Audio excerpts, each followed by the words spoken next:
In occasione della festa di San Martino, anche Marghera ha pensato a realizzare qualcosa di speciale per i bambini, unendo le forze di tutti.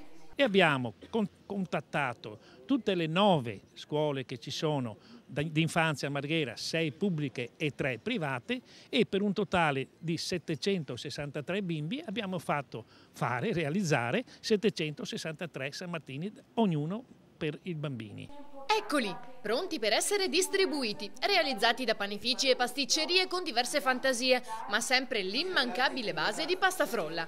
Un'iniziativa per mantenere viva, soprattutto attraverso le nuove generazioni, una tradizione veneziana. Ecco il nostro sacchettino, cari signori di San Martino!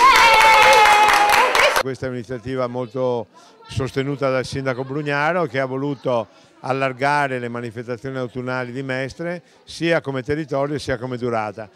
Ci voleva un evento finale di questo periodo autunnale, è stata individuata la festa di San Martino, che ha delle radici profonde nelle tradizioni e anche nel sentire comune. È di fondamentale importanza che i bambini recuperino quelli che sono le tradizioni e i valori sottostanti alle tradizioni, e ripartire dalle scuole può essere anche un sistema di, per certi versi, ritrovarci in questi percorsi di aggregazione che sono fondamentali per tutti. I bambini sono una risorsa e sono anche il nostro futuro. Ma le iniziative sono tante. A Favaro Veneto torna il più grande San Martino mai realizzato, 8 metri per 8. Le iniziative dedicate ai bambini continueranno fino a mercoledì.